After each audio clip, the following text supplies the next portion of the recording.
Bien, ya creo que estamos todos nuevamente. Les decía que sí, es importante y creo que hace falta justamente comunicar más sobre las actividades de la Cinemateca, pero también creo que es importante que las personas se apropien de esos espacios.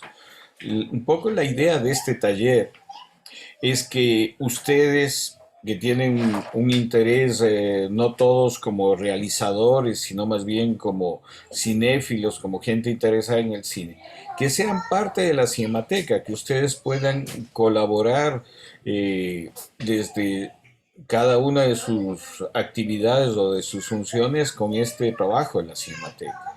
En la actualidad, yo creo que si uno no toma los espacios públicos y no les hace o no les convierte justamente en espacios públicos donde se pueda la gente acercar, utilizar, conocer todo esto, no tiene ningún sentido. Entonces, la idea es que justamente estos espacios sean eso, propiedad de la gente, del público.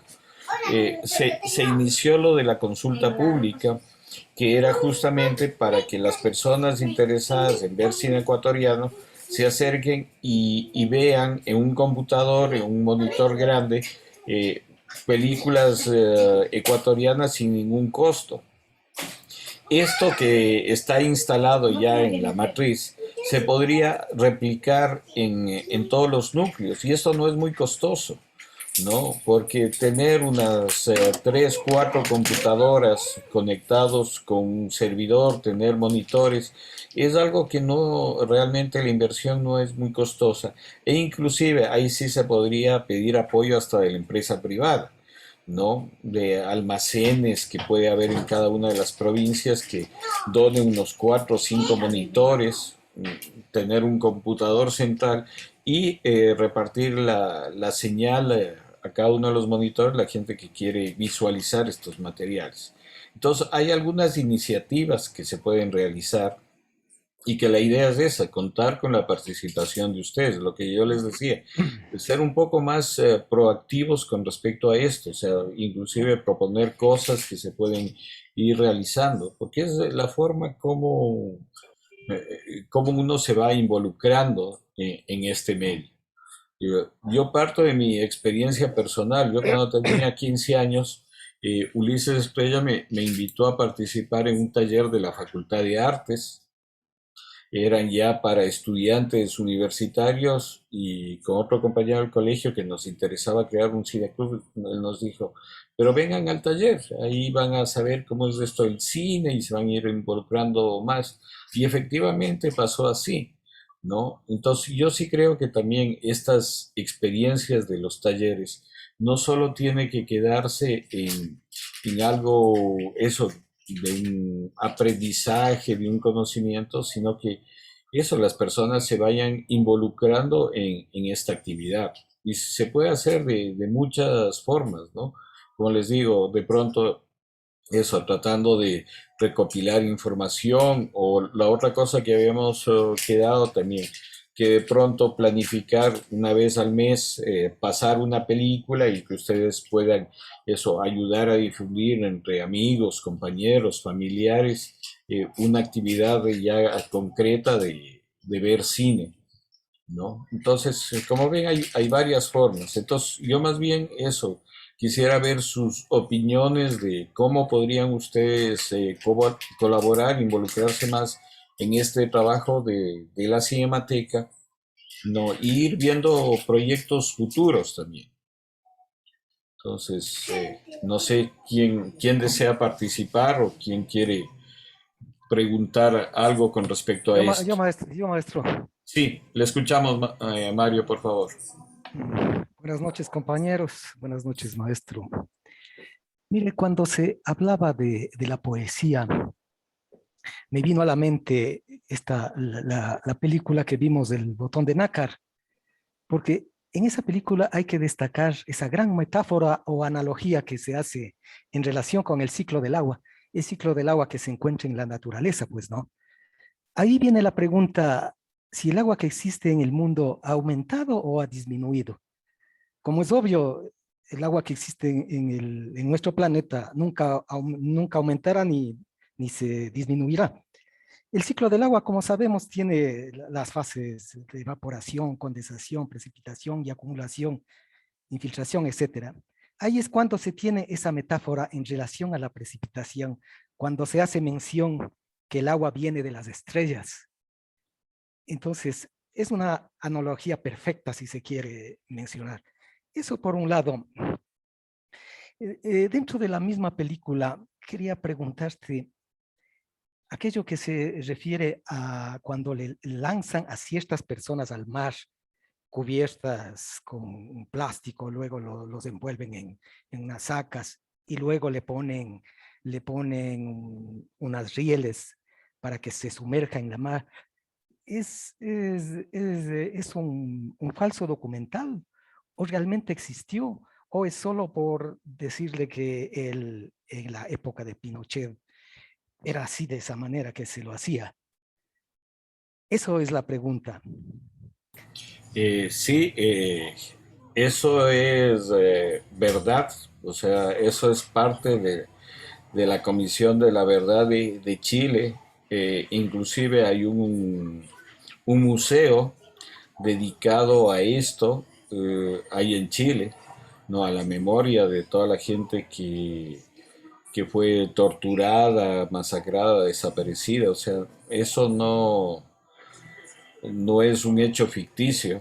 Y por eso es que Patricio Guzmán, que es un reconocido cineasta chileno, lo pone en este documental, ¿no? Y este documental, como ustedes pudieron apreciar en los créditos, tiene participación de productoras franceses.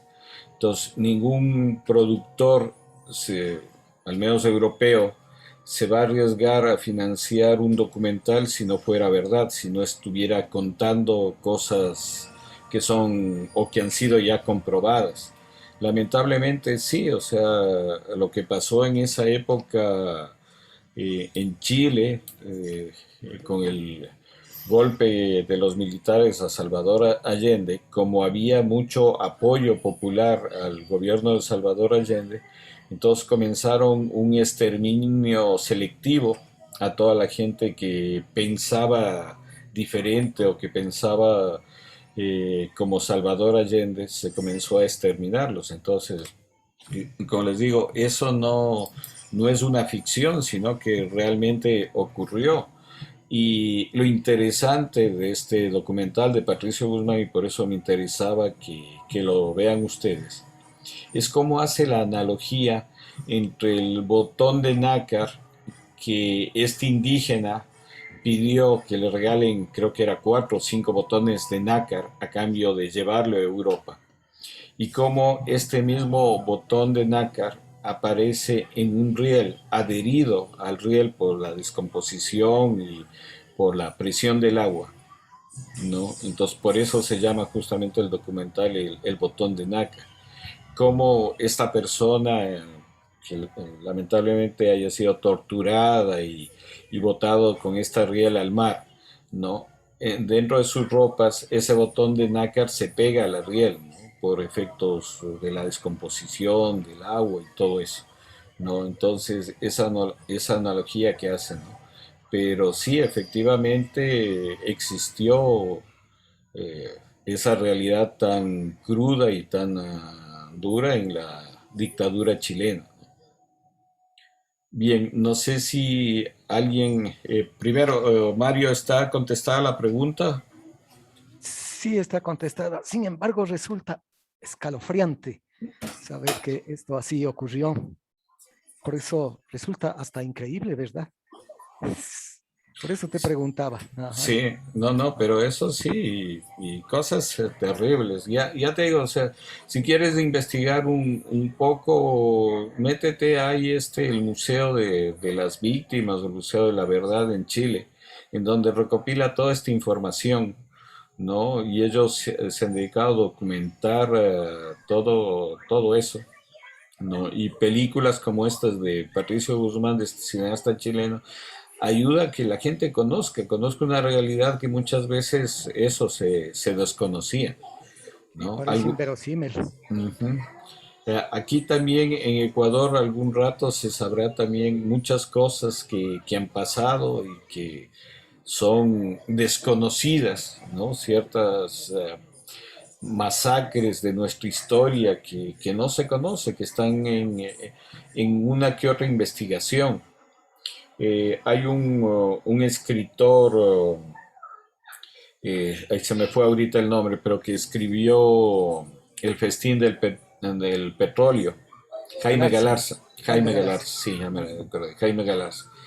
Él, por ejemplo, tiene una investigación de una masacre que había habido en Manabí a estudiantes universitarios en el año 62, creo que era 63, en la primera o segunda dictadura militar aquí en el Ecuador.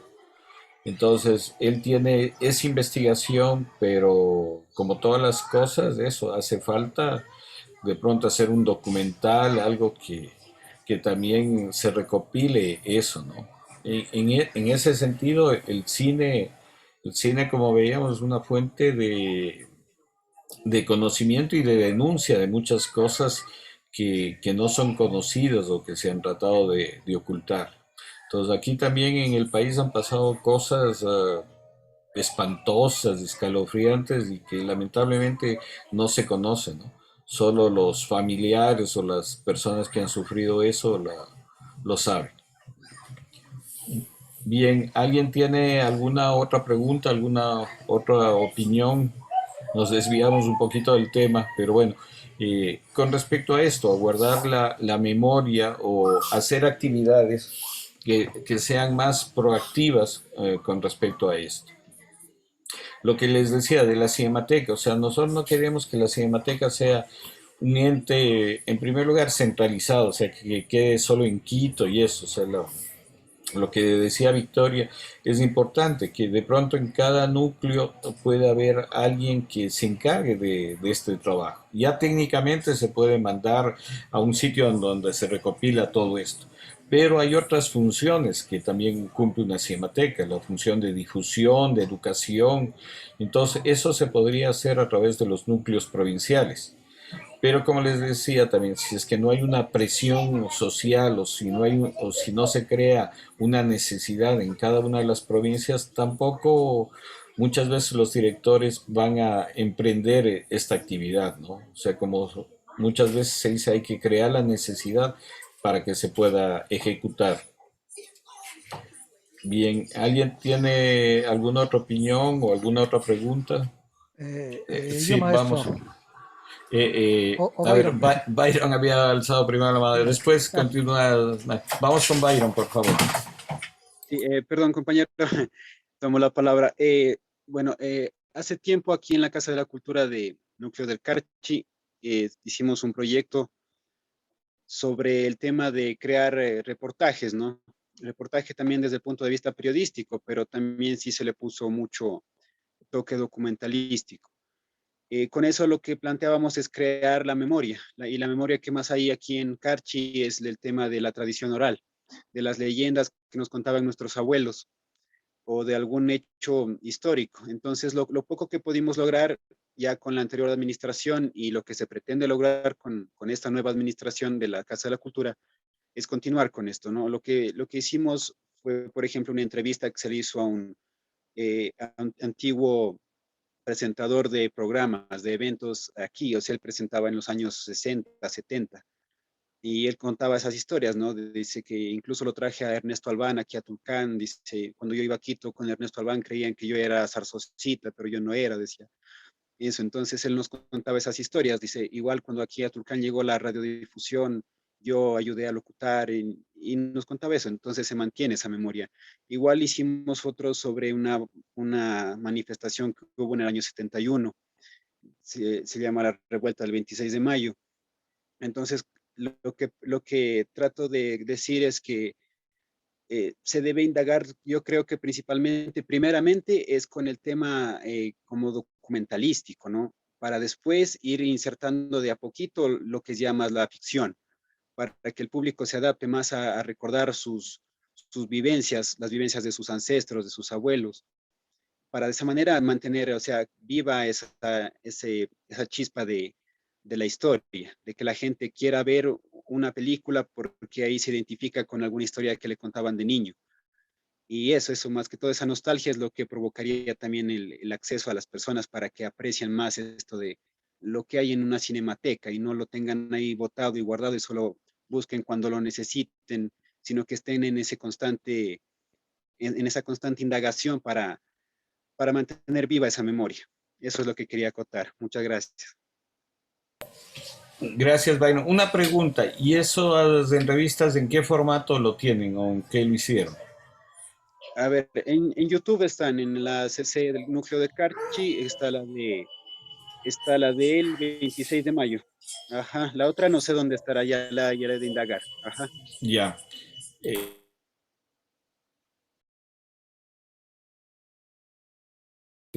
Digo que justo ya tiene una tarea, que es indagar ese material, me parece importantísimo. Y una cosa que acaba de decir es y que es importante para en todos los sitios, que la memoria no solo son las cosas ya filmadas, sino que muchas veces hay personas mayores que guardan una memoria viva, ¿no? De las cosas que han ocurrido y del pasado. Y qué importante que es entrevistar, guardar esa memoria en un soporte digital o analógico para las futuras generaciones. Entonces, ese también es el trabajo de la Cinemateca, por ejemplo. Entonces, algo que podríamos hacer es darles apoyo, soporte técnico, tecnológico, como ustedes quieran, o inclusive hasta soporte en el guión, en la edición, en cualquiera de eso, para que ustedes puedan realizar bien este trabajo. Pero es importantísimo ese trabajo que lo realice en cada una de las provincias.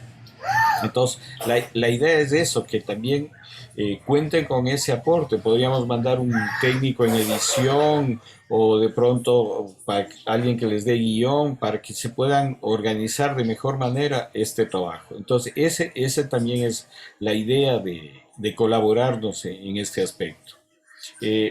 Ahora sí, le escuchamos, Mario. Gracias, maestro.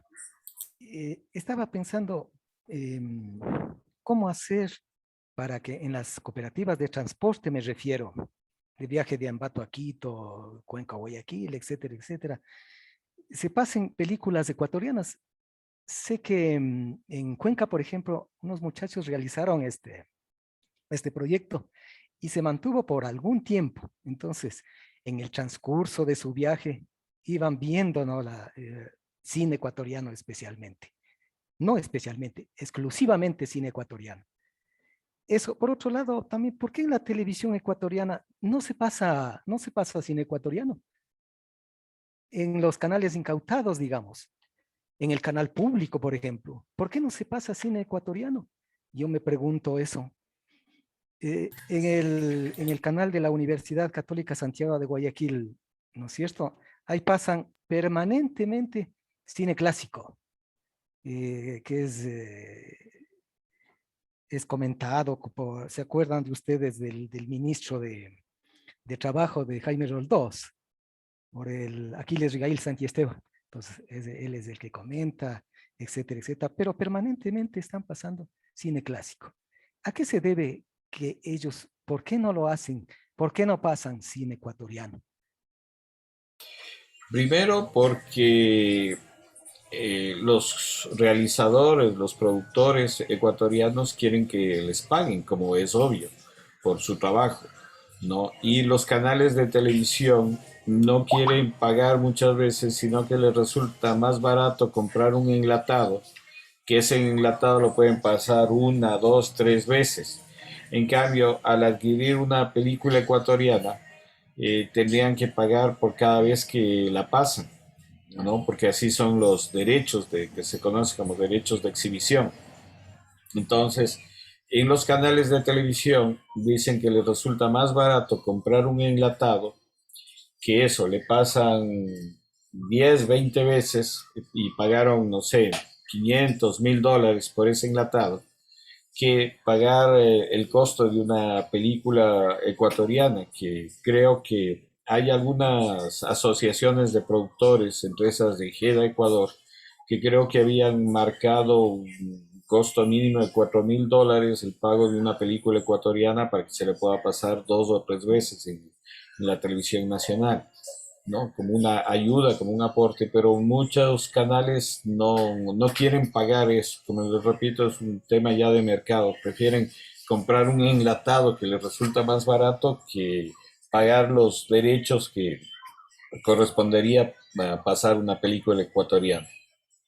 Y con respecto a lo del transporte público, se hizo un convenio cuando había el Consejo Nacional de Cine, se hizo un convenio con la Agencia Nacional de Tránsito para que justamente se pase películas ecuatorianas en esto de los transportes.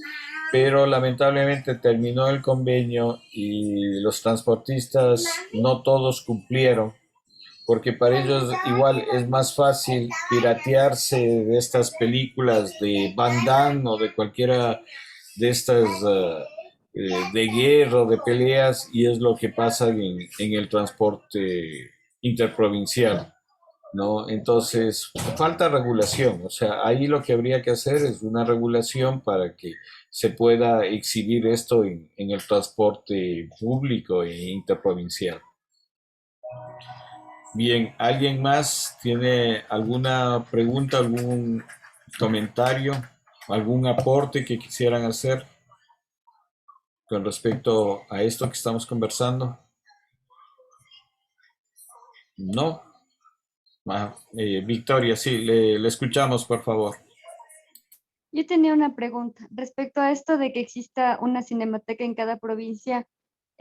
¿Cómo se lo puede hacer? ¿Se lanza, o sea, se hace la petición desde cada respectiva Casa de la Cultura a través de proyecto o cómo es el proceso? Sí, habría que hacer eso como un proyecto, ¿no? Y crear una, digamos, una necesidad. Por ejemplo, en Guayaquil sí hay una cinemateca porque desde hace muchos años había una sala de cine y se pasaba cine, pero no funciona, digamos, como una cinemateca, porque se supone que una cinemateca es un archivo fílmico.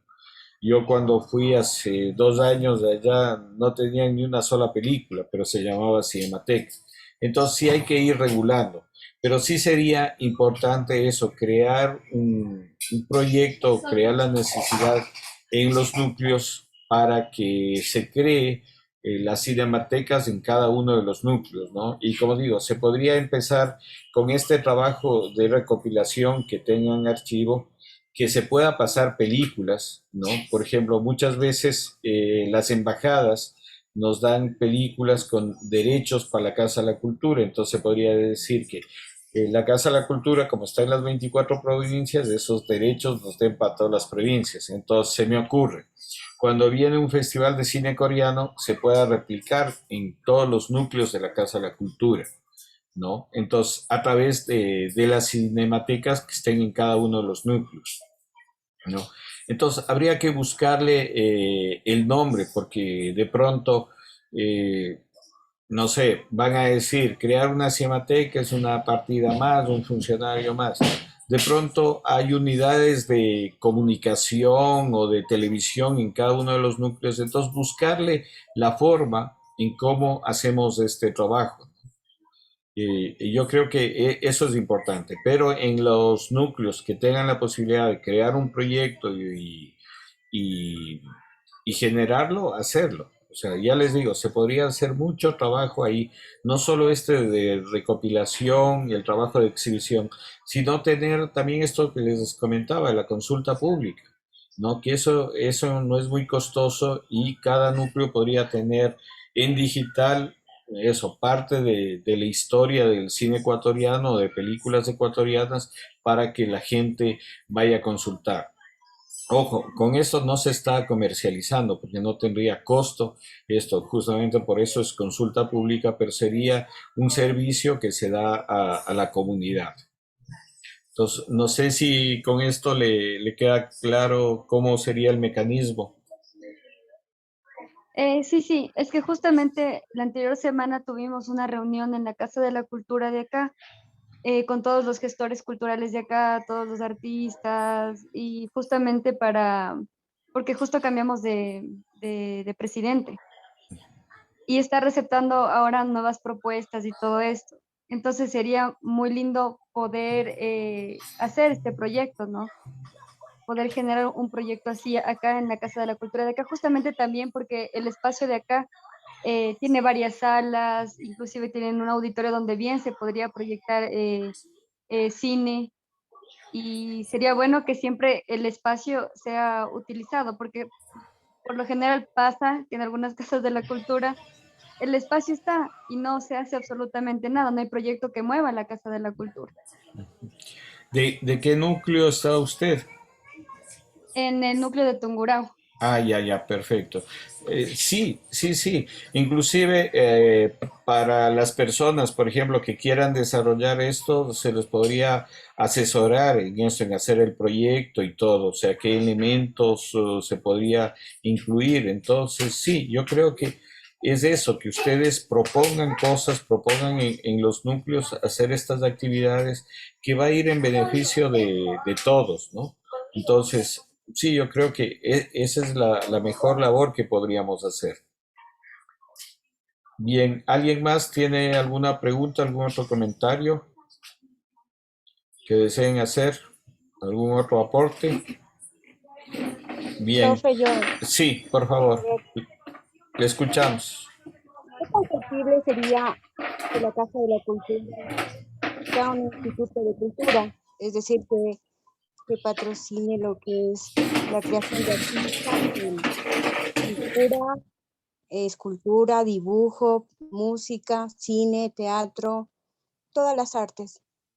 Porque hoy yo veo que para ir a votar por los presidentes tienes que ser con un carnet del RUA y a veces hay artistas independientes que se han creado o se han hecho autónomos y no han necesitado de un instituto o de una carrera profesional.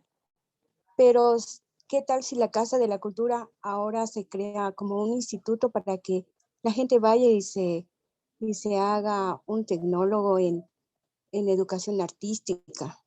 O sea, sí, sí valdría eso para que la gente sepa que, o sea, no necesita necesariamente viajar a otras provincias a especializarse, sino que en su propio núcleo exista estas herramientas.